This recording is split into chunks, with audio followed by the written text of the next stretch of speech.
Okay, and in this video I'm going to demonstrate to you some of the reporting features that we have available to us in Pwrsmart 3. Right. Now we've got two sets of reports. The first one is more administrative and the second report is the energy saving report, and that's really where you're going to find the value of the software. It's going to demonstrate that the power savings that you're getting in your environment and give you an energy saved, a cost saving and a CO2 saving. So that's where you're going to find the value. Now, because I'm running in a virtual environment, it's very difficult for me to demonstrate to you real-world energy savings. So what I've got is dummy data that's been incorporated into the database, and I have these phantom computers here that when I run the reports will give us some data that will look similar to what you're going to be achieving in your own environment. Right. We're looking at running a pilot scheme. What's the best way to go about doing that?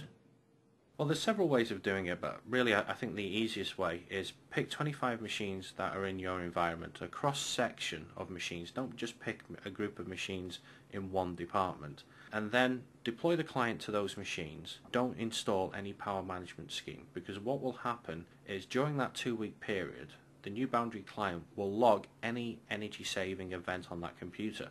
So that will be when a user turns the computer off, or when an existing power management policy kicks in. So it'll log all that, and what that will help us to do is establish a baseline for your environment. So Right. in the second portion of the proof of concept, so the weeks 3 and 4, you can assign a power scheme to those and then monitor those machines for a 2-week period. Now we've got two sets of reports, one showing you a baseline and the other one showing you what's happening when you're managing your machines with Pwrsmart.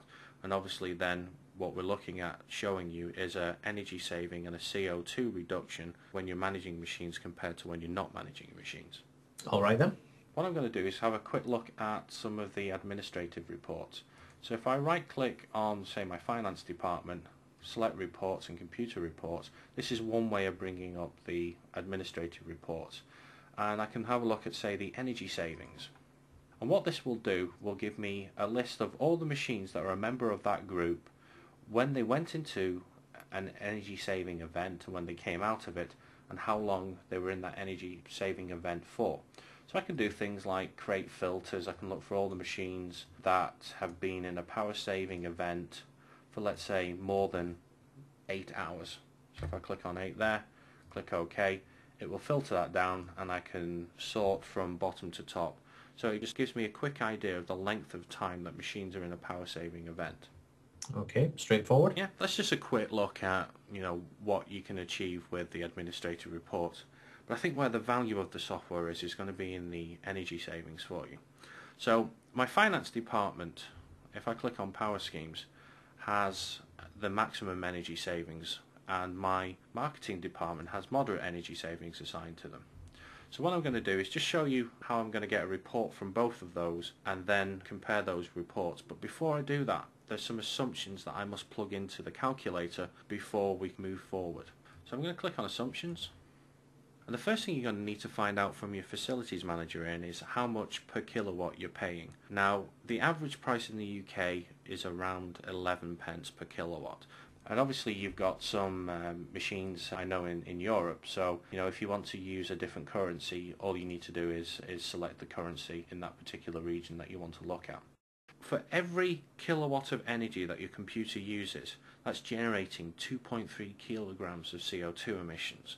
Now, depending on how your energy provider generates their electricity, that number can be different. This is what Energy Star is saying is an average.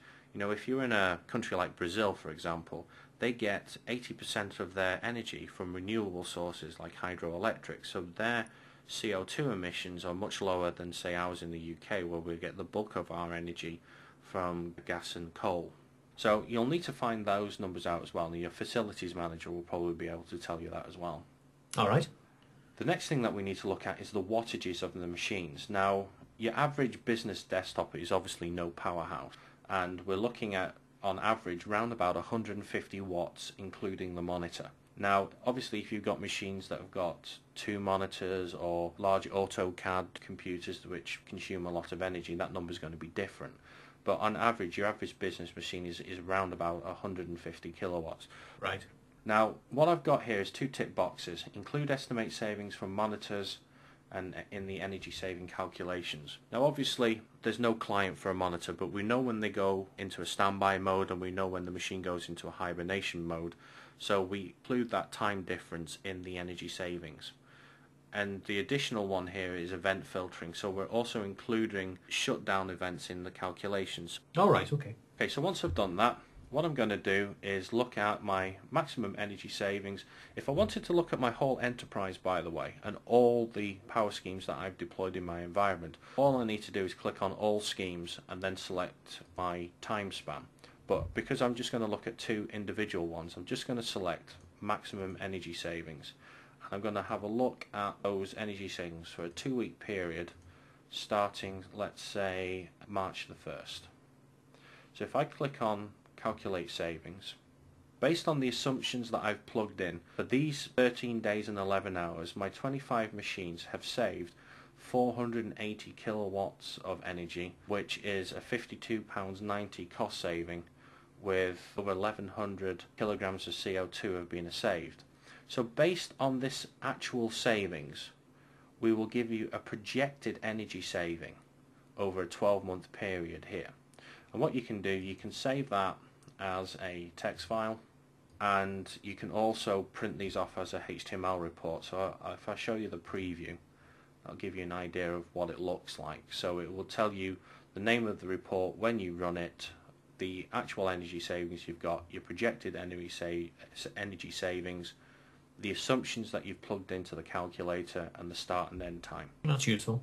And what I'm going to do now is I'm going to click on moderate energy savings, and I'm going to do another 2-week period like you would do if you were running your pilot. So your first 2 weeks would go up to the 15th.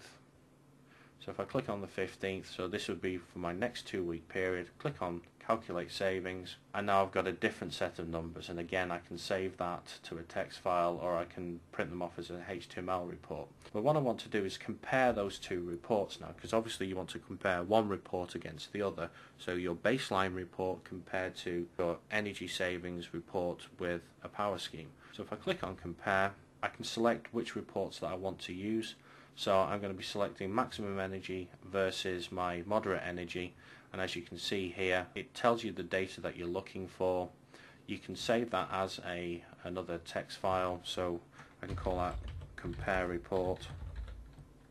Click on save. This is telling me that I'm saving £2.19 per computer per year, which is a 4% improvement with my maximum energy savings over my moderate energy savings.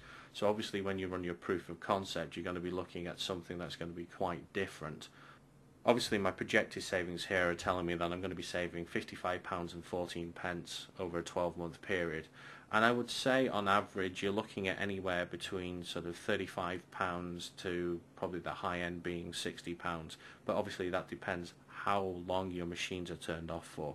But I think anywhere between £35 and £60 is what you're going to be looking at for a 12-month period per machine per year. Yeah, it's a nice sum of money to save. Yes. Also, I mean, as well, when you're looking at those energy savings, you know, you are driving down your CO2 emissions as well, which is obviously also very important. Very true. Okay, do you have any questions about the reporting? No, it's very clear. Thank you, Tim. Okay, well, if you have any questions, just contact support@newboundary.com and they'll help you out with your pilot scheme. All right then.